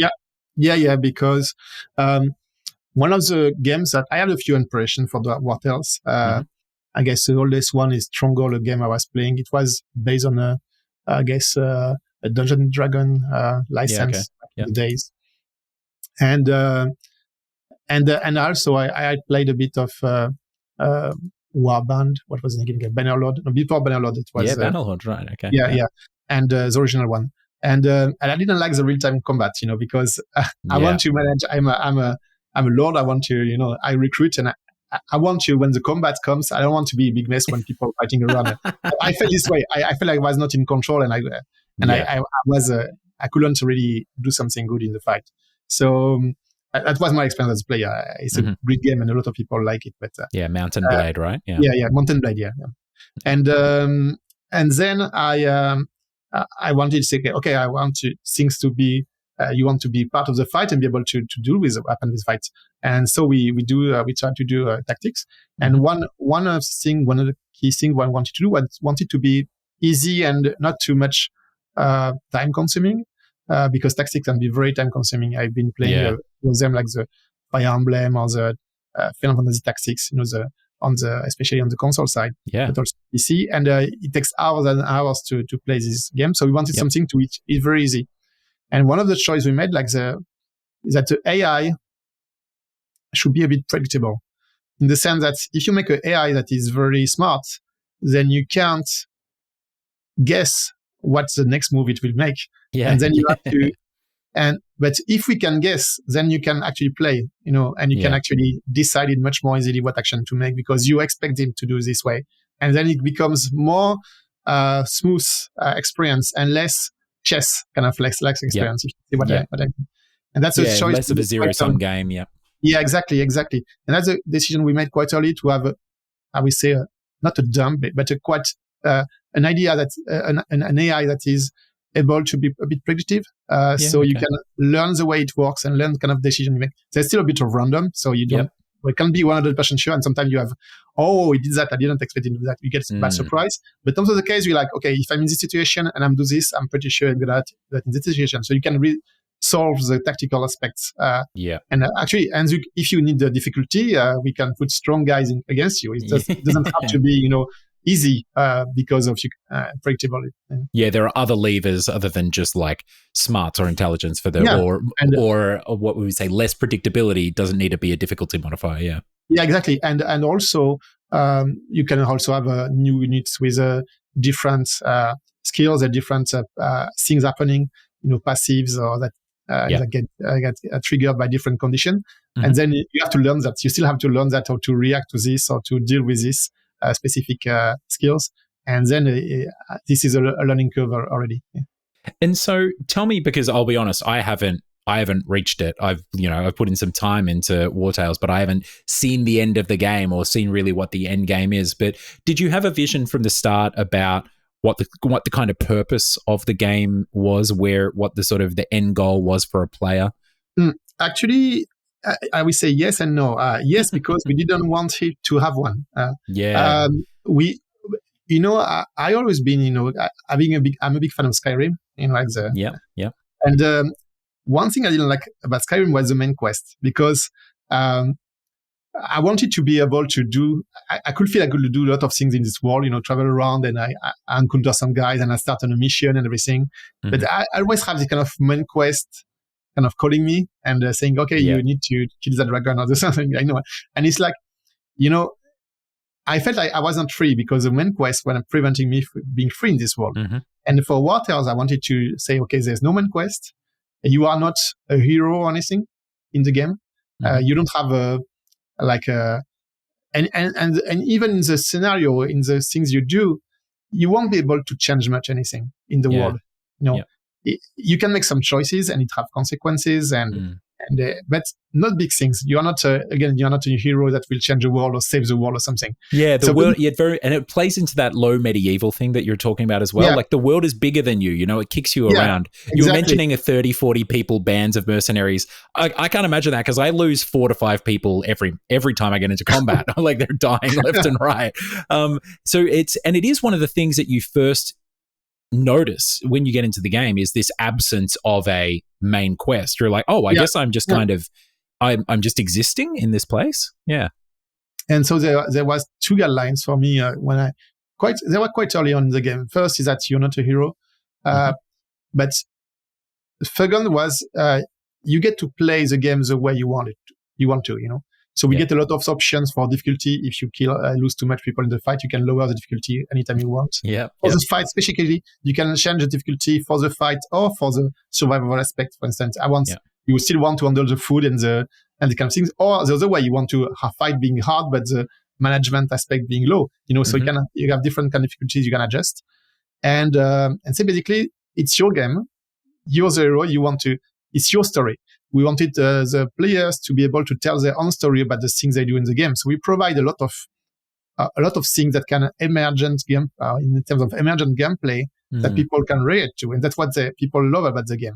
For instance, you can capture animals in the game, so you can have one single guy and 10 wolves. Can be your band. What else do we want? You've given us everything we want. That's like... Yeah, and people do that. And you can even name a wolf your captain, That's so awesome. And that's the kind of things like people play with and they enjoy. Like having all these somethings. You can, we have a lot of things. You can find people in prison and some people, and because of randomness, we say, okay, well, sure, we can have animals in prison as well.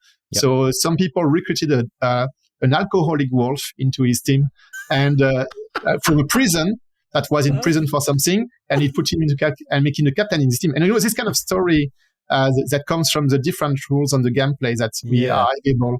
The fact that you can attack the caravan, that you say you can make the choice to attack the caravan, but then you're being researched by the guard. You have to avoid the guard and everything. You have all this kind of thing that you can play it the way you want, and the game will react to it. And that's really something kind of tell your own story that for us replace the main quest that you have. Was that the point when these things started coming together? And there's a couple of ways to phrase this question, so I'll phrase it in a couple of ways. Was that the point when those things started to enter the game where you found that it kind of had that secret sauce? Because as you'll know, again, being a strategy developer and, pushing genres into new areas, right? Like we do the same thing at League of Geeks. It can be a long time sometimes before you find the heart of a game, and you might have an idea of what it is. So sometimes that it's further down the road, and you might have to, as the game director, you're convincing the team, no, it's just around the corner, we're almost there. And then it will present itself in the game, and you're like, okay, we're here, and the game starts to fall into place. Now, you've done this across a number of games, right? Pushing them into, or genres into new areas, or bringing genres into other ones and blending them together with quite a degree of success. What was the point in Wartales where this game really started to come together? It started to feel like the game that you had in your head. Was it when these elements, like you were saying, occurred, or was it something else that kind of clicked for you and you knew that you were onto something with this one? I think the moment when the game really crystallized, I think it's when we got the first world map, because initially we used Northgard assets to make the game. Oh, so cool. Okay, right. Yeah. We had a fight based on when you fight with Northgard characters, because it's the only assets we had. Yeah, of course. We started. So we prototyped with that, and we had a really ugly world map that didn't really, what was basically Northgard, but not. There was no really level design.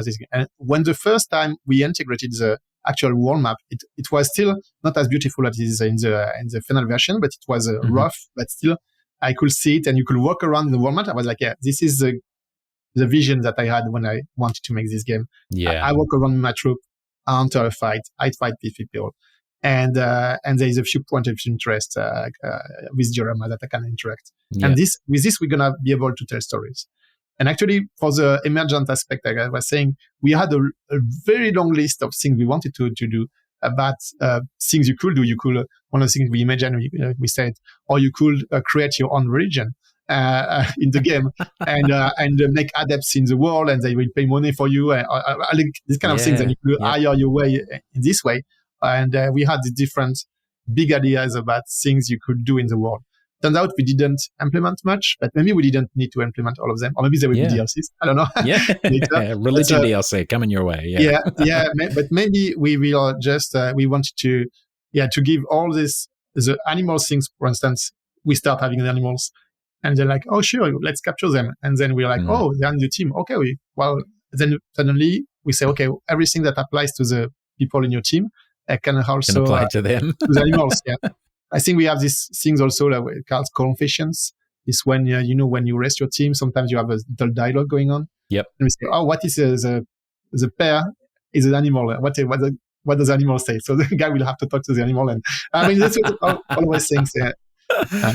Incredible. So it really does sound like this storytelling tool was your goal here, right? Like to have a world that you can exist in with these points of interest where the player is almost defining their own story goals, writing their own story by defining their own objectives, right? Yeah, there's a wall. It's there.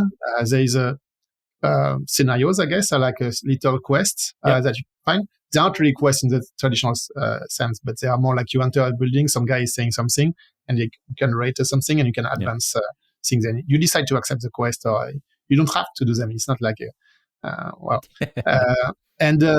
but or you can just roam around and attack the merchants and get the money from this and try to run from the guard. And that can be your game if you want it. It's not doesn't have to be you just forget about all the text we've been writing. So we wanted to have really this open world in the, I would say, real sense of it, when you have this openness and you can go anywhere you want.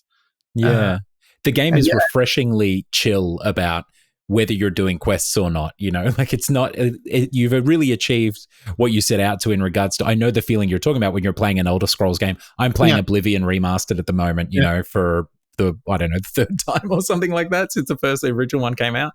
And, the main quest line is there like looming like a shadow over my head, whilst I'm just scurrying through dungeons and making potions and, whatever it is, exploring the place. But in Wartales, as you say, like, it doesn't really matter. The game isn't hounding you about that at any point in time. Yeah, and I'm a big fan of books. I read a lot of books, like fantasy books. I see a lot of. I'm very big fan of movies, and I think each media has its own very specific area when it excels. When they can only be experienced through this media. Yeah. When it comes to books, for instance, it can be very deep story with characters, evolution, everything. And this whole thing is that, you can have it in movies, you can have it in TV series, but I think the best way to experience them is through a book. That's really the king for this kind of thing. Through your own mind's eye as well. Yeah. It's really like the best experience we will ever get about storytelling is in a book if you get into these things. Mm-hmm. When it comes to like a visual, I think it's movies. Movies experience with all the effects you can get, and because it's because you can't touch anything. It's completely passive. It's completely controlled under the control of the movie maker. It can bring you into a visual experience, of course, with scenario and everything involved, of course, but that is really with the music, the sound, and everything together. Mm-hmm. But when it comes, what is for me, what is the specific of the game, a video game? It's exactly what the thing that I'm trying to do is to have some kind of emergent things. When it's your story, it's your action, and it's you telling you the interaction between you and the game.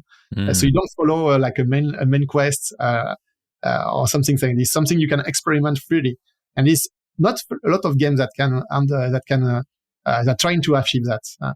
I guess we're all trying to do that in our games, trying to give agency to the player, trying to give choices so he can express something about the way he plays the game. Mm-hmm. I think it's interesting to push that forward. I think there's much more to do that in the game area than, of course, can be just a small a game to have fun. That's the main goal. But there is, in terms of media, I think we still have a lot of things we can do relating to in the future. To could be Shiro, could be other studio as well. To relate it to what is very specific that only you can achieve through a game experience.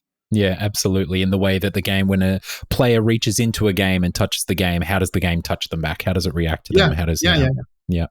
So you've spoken a little bit, through, because we were talking about DLC earlier, you've spoken a little bit about the support you've provided for the game post-launch and everything, but something that Shiro is no stranger to now, obviously, is early access.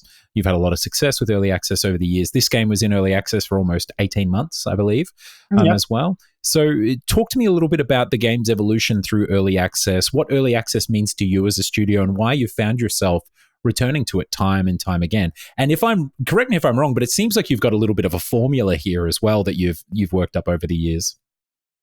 Yeah, early access is interesting for several reasons. First, it's a statement to the player saying, okay, we're going to keep working on the game. Mm-hmm. And you can have it as a 1.0 release, but having it early access is like also saying, okay, if you want the full experience, maybe you better wait a little. But if you want to give it a try right now, it's possible. So it's a way to split your players in kind of, I would say, level of expectations. Mm-hmm. We want our games to, when they release in early access, because it's actually a release for us. It's not like it's prototype or something. It's a real release. So the games we put on early access, they are already complete enough, they are fun, they are balanced. Mm-hmm. They are as much bug free as they can be. And so in general, I say that people say that we have quality early access compared to maybe what was done in the past when you, and I think it's difficult not to do that today. If you do like a very bad early access, you get bad reviews, and then you basically you kill it. It's over, for the next thing. But there's some things we don't do for the full game until the full game is released. Is mostly the amount of content, I would say, and of course all the quality of life, the small features that makes the things much better. The multiplayer sometimes we don't release multiplayer. For Wartales, we didn't release multiplayer. For Northgard, the first Northgard early access, I think we wouldn't be able to do that right now. But at the time we released the game, there was no single player campaign and no multiplayer. So it was just a single player game versus AI. Yeah, it's amazing how much it's changed. I shiver thinking about the version of Armello that we put into early access years ago, right? Like it truly was early access when it first started. You put up a half-finished game, but now it's kind of like it's your first release of a game almost. You know, it's got to be quite polished and content complete. Yeah. There's much more competition, I would say, and much more games. So you have to do that more seriously. And this is also the reason why we could put Northgard and a small team in 1 year and a half, because it was really a small version of the game compared to what we should do right now. So we need to do like some serious work for it. It has to be a fun game and has to have all the quality of the final game. And having feedback from the players early on, like a bit before you finish everything, like I would say 1 year before about 1.5 year before the end of the month, is a way to actually first verify. It can be as a studio, it's important, verify there is actual players for this game. Because if you're gonna spend a few more millions on the on the budget, better to be sure that it's match some demand, and also to be able to choose where to put your efforts based on what player they enjoy about the game, based about of course you have your roadmap, you have things in mind, but you can actually say, okay, these things I was thinking is very important and takes 2 months to develop. And I thought player would beg for it, but no one, I never read any player mentioning it. So maybe it was important for me and not for them, and so maybe we can push it forward and push it backward and just do something else instead. And it helps get your priorities right as a developer. Exactly. So seeing also what are the weak aspects of the game that should be reinforced through the early access also is important. Reading the negative review what people don't like. Can we do something about it? Sometimes we can't. Sometimes it's the what people don't like about the game is also what people like about the game. In a sense, you cannot change one without changing the other. But you can make it more options to be able to. For instance, one thing we had in Wartales, I remember initially, is that that we had some kind of auto scaling. Because we have this big wall and we want you to do it in any order you want, you can. If you want to go there, you can. If you want to go there, you can. So basically, there is no specific levels that are saying this is region 1 and it has this difficulty, version 2. So, but some people didn't like it because they are coming more, I guess, from a more RPG genre, and they want to say, okay, I want first to finish the full first region, and then I level up enough to go to the second region. And if I go before that, we get killed. Like more traditional RPG. So we introduced actually the possibility to do that, to have a choice early on when you create your game, saying, okay, I want the scale version, or I want more RPG traditional version. So, do you have analytics? Just out of interest, do you have analytics on where players land or the percentage of players where they go for either one of those? Because it was the first time I'd kind of been presented with that decision when I was starting a game. It's a really interesting one to give to the player. I don't remember exactly. I think it was 2/3 in favor of the scaling, auto scaling. Yeah, wow. I think it was around among this line. I haven't got the recent numbers, but we measured it to make sure it was not 2%. It was yeah, of course, yeah, right. It was because it still costs us now to when you add new version, new of course, region. huge undertaking. And also you can when you've done significant progress, if you restart a new game, you can choose your starting region, which can be different from the first one. Yes. So you can replay the game in a different order than you first play. And that's changed also difficulty. So it's a bit of a mess to have both of this system, but it's a value for some players. So yeah, incredible stuff. I've really thoroughly enjoyed my time just existing in the Wartales world. It's such a joy to roam around with. I was going to say with your merry band, but they're not. They're mercenaries. They're cold-blooded mercenaries a lot of the time, at least the ones I'm roaming around. So it's such a phenomenal title. Congrats on all your success. And again, the Beast Hunt just come out, and with seeing that release has been really cool as well. Now, there's just a couple more things. I'm conscious of time, so we'll wrap up shortly. But there's a couple of things that would be amiss of me to not touch on. And these really have to do with, I'm going to call them kind of you supporting the industry as well, right? Obviously, you've done a lot with Haxe and everything like that, but there's two things that I see you've done. Let's talk a little bit about and just tell everyone about Shiro Unlimited and what that is. And then after that, I want to talk to you a little bit about like your advocacy and stuff, and especially for the French region in games, because I'm always seeing, things coming up on LinkedIn or whatever, you talking to some politician or advocating for the region or them visiting the studio and everything. So I'm keen to hear about the work you're doing there. So yeah, tell us a little bit about Shiro Unlimited. Shiro, we are a development studio mainly. We are 70 people right now. We're working on several games, and we've been doing that for, like I said, for more than 10 years. Mm-hmm. And we got approached several times in the past by studios saying, like your interview saying, what's your magical formula? Or can you help us for games or these kind of things? We don't have a magical formula first. It's more hard, I guess, hard work than magic, Yeah, exactly.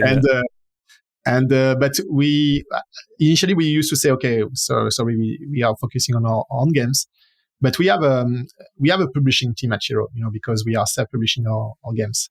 And at some point we say, okay, what if at some point we are working on the game and the publishing team doesn't have much to do about working on the DLCs. Well, actually they are very busy all the time. But we thought maybe we can start accepting some games that we have something that we like about it, that we understand, and help them through financing, of course, but not only through publishing, to reach the public on Steam and on PC and consoles. Mm-hmm. Because we also do on consoles. And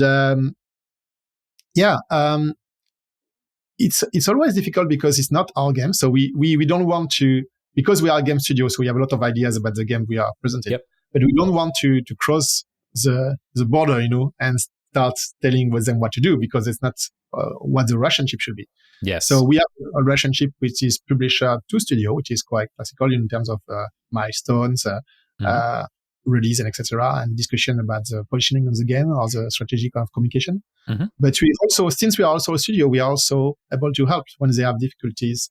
Could be in terms of game design, could be in terms of art, in terms of technical. Maybe we don't use the same technology, but we are allowed to give some advice here. So it's basically we can do some consulting, or sometimes we have some ideas. So we say, okay, we think it's not maybe good enough to be shipped this way, but and maybe sometimes they're like, oh, yeah, sure, we understand, but we are not sure which direction should be. Okay, we say, okay, this is a paint over what one of our art director did on your game. Oh, cool. Yeah, great. What do you think of it? Could be like this. Could be like, oh, this UI is not really working. Maybe you should put the button here and you change this to that. It will work. This is the kind of things we can do as a studio that maybe traditional publisher wouldn't do. I guess maybe do it to QA, but it will be quite late in the development. Yeah, and you can do this quite early on. That's the kind of relationship we build as a studio we are publishing. Great. And I use Shiro Unlimited, but even for our listeners who might be game developers right now, looking for a publisher, does Shiro have a particular style of game that they're looking for, or is it just things that, you catch your fancy? Yeah, we're looking for good games that sells very well. I love it. What a business model. Incredible. Yeah. Very smart. See, I knew you're a smart businessman. I knew you had it in you the entire time. Yeah. No, we're looking at games that we understand and that we, so could be strategy, but not only, could be adventure, could be a lot of different games. It has to be something special. It doesn't have to be games that have been made over and over. And it have to bring something new. And I think it's also have to be a game when we think we can bring some value to it to our publishing. If we are not here, just if you have a very, let's say, a sports game, we don't do sports game, we don't know much about it. If you take a sport game, maybe it's very good, and we think, okay, it's gonna sell well, but still, we're not gonna be a value added on this game, unless it's a fantasy sport games, and maybe we're talking like in a specific setting, in a medieval setting or something. But we have a lot of different games that are presented to different channels. We have Adrien Duguay, which is our third-party producer. Is available. We have a website when you can submit your pitch on shirogames.com. So we get a lot of pitches, and we look at them, and if we get interest about something, we contact the studio. It's not an easy time to get published. Of course, industry. All the studio and all the publisher, and us included, somehow also have restriction on what we can spend and everything. But we need to help when we find the right game. We are gonna commit to it and try to make it a success. Yeah.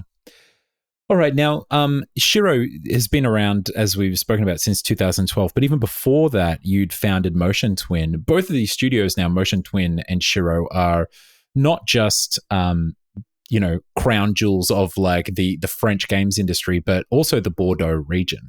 Both of you being in that region there. Like, talk to me a little bit about, you've now been in the French games industry, right, for 20 plus years. Talk to me a little bit about how you've seen it evolve over time and the kind of support there for the local community, and anything that you think has contributed to the success that we've been seeing come out of France. Obviously, Ubisoft's been there for a huge amount of time. There's been a lot of great game developers, but it just seems to be more and more fantastic games like Expedition 33 and everything coming out of France. Yeah. I think we have all the right things, the tools to make green games in France. We have the talents, both in terms of technical, the programmers, the artists. There's always been a wonderful artist in France, and I come from a time, like I said, the early 2000s when I started working, when the industry didn't do so well in France. There was a very hard time when the studio were closing. Ubisoft was, I think they opened a lot of jobs, but mostly in Canada, in Montreal, and also around here. And the industry was growing very much in the US and North America. And I think Japanese was not doing good at this time too, the Japanese studio. And there was this new, I remember the new console era when we went from the what was the name?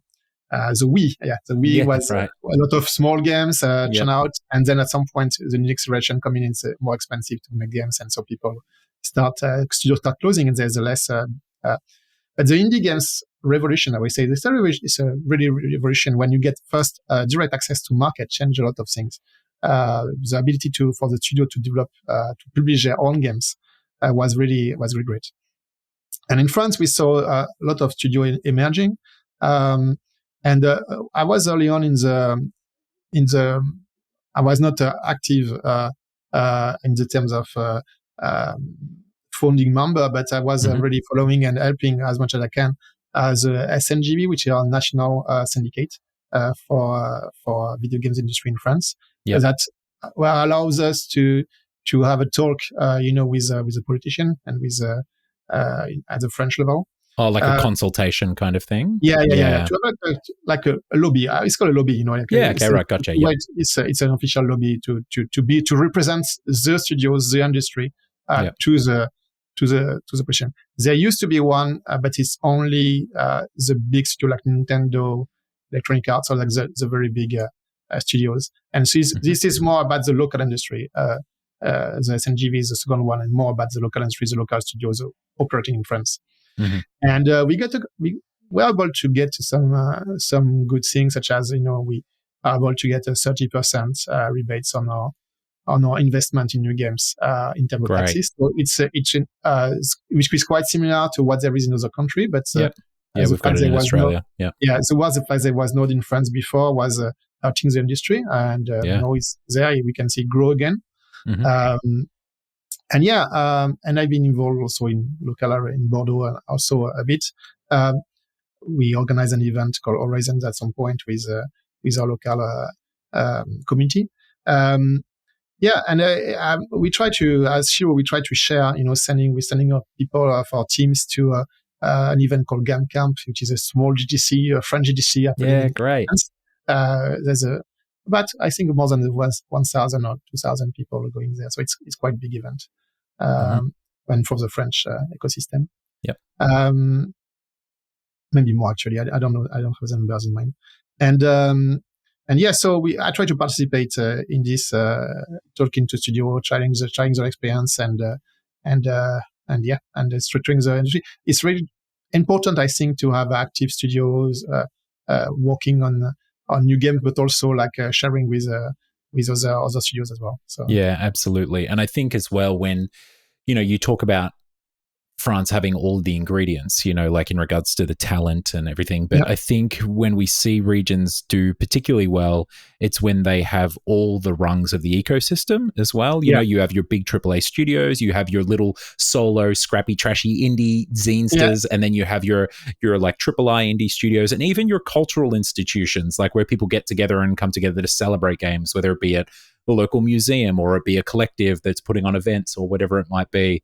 That's when you really start to see these force multipliers in regards to not just the communities and the games that are being made, but the quality of the games that are being made and across the critical, the cultural and commercial success. And also the financing is very important, of course. Yeah, big part of it for sure. Yeah, it's really interesting in Australia. We have historically not had a hugely strong tech investment sector because we have all of these tax benefits for property investment. So everyone just puts their money, all these high net worth individuals, they just put their money into property as opposed to investing in things like tech and everything. So that's one element in Australia that's been hard to get, is that private investment funding side of things. But we have the government funding in Australia has been around for 25 years and it's world class and is largely one of the primary reasons why we have, so many great games come out of Australia. And we see that out of the EU and obviously Montreal and stuff as well. France. And it's important for there are nice jobs that are working in the game industry is really nice job to have. It's creative, it's fun, and it's not fun every day. There's some hard time too, but it's mostly fun. And then being able to have them in France and local jobs is important, I think, for me. Yeah. And I tried also. One of the things I'm thinking about is also often is the way also to promote video games as a culture. Because in France we have the official culture things when like can be the museums, like all the things we have here, and video game is always still a bit on the side, the ugly stepchild over here, right? Like a rock and roll was based in the in the 60s, right, exactly. Or I would say also the early comics also, comics are approved as being part of the culture, and the heritage also, the things that are built. And I think video games, they are not there yet. I wish they were, but they are not here yet. At least maybe not in France official. You still have this, news about some guy killing someone or something, making something bad, and then he was playing video games. Was it the video games? Yeah. So it's always a bit annoying to have this kind of reaction, especially when you work in the sector. Or it's like a video games is only for kids, and as an adult you shouldn't play video games anymore. These kind of things is I think it's gonna disappear with time, but I think it's also a responsibility as industry leaders to help makes them disappear faster. Well, I think obviously your pals over at Sandful got Macron's attention recently, so we must be doing something right. And as I said, I see you shaking politicians' hands on LinkedIn all the time, so you're doing good work for all of us over there. This is not my job. This is what happens to me sometimes when I get presented to some of them. It's important that they come to the game events. I think they're doing that also for the image gives Yeah, them of course. younger Yeah, they're people kissing the baby, so to speak. Yeah. it's normal, and I guess that's their job. They're doing the job, and I'm doing mine. Mm-hmm. But it's important they are here because the time when they are here, they get to hear something about video games, maybe they don't know. Like I often say that the game industry worldwide is the first cultural business in the world. Is bigger than the music industry and the movies industry together. In terms of numbers, in terms of. And when I say that, people are like, most of the people are very surprised when I say that because they have no idea. Mm-hmm. And so just saying it's important in terms of business, sometimes give them, it's not only some people playing, and making game for my children, and it's something different, it's something like, it's a serious business, Yes. And I think it's important that we get this image of it's so once one of the maybe future game designer or game developer or artist say, I want to make games when I'm adult, maybe the parents won't say, but you're not going to make any money, or it's not a real job, something, because I think it still happens in families when they don't know that there's a possibility to earn a living making games. Yeah, and what you're saying is totally true. I've seen it in Australia. I've literally seen the work that folks in my generation of game developers in Australia and the generation before us did to lobby government for funding and everything, that has now provided pathways for whole new generations, 2 new generations now of game developers to be able to deliver some of the most incredible games that are known worldwide, like Untitled Goose Game and a bunch of other things that are direct results from the folks ahead of them doing the stuff that you're talking about doing. This lobbying of government, this advocating for video games as not just a culture, but as a serious export industry as well. Yeah. And I think we, like you were saying, the fact that the game industry has been evolving, the fact that we have much more easy access to making games can be through the financing, but can also be with the tools. Like the tools have been evolving tremendously since I started. I was doing BASIC on a computer that was, I think my phone is 1,000 times faster than my computer back then, maybe more actually. And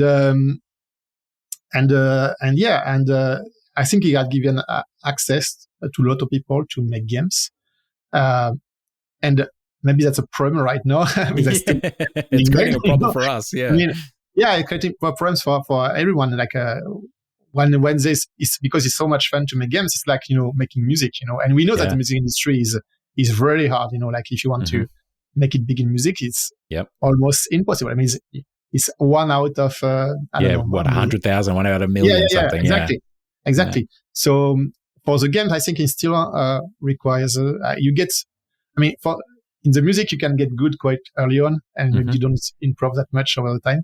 But for the game industry, there's a lot of aspect of experience. I think experience is very important, and really gives you an improvement over years.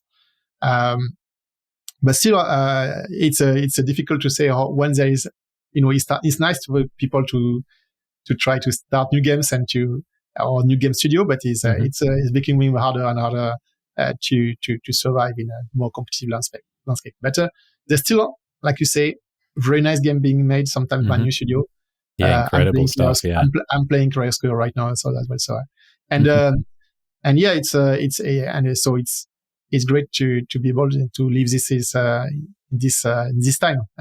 Yeah, we're very spoiled for the options that we have and the quality of games that are coming out. It's just, I realize, this is not news to anyone who's trying to keep up with games that are being released, but it feels like I reached a point, a number of years ago where I can't play all the games that I want to, there's just too many coming out that are good enough that I want to check them out and play them.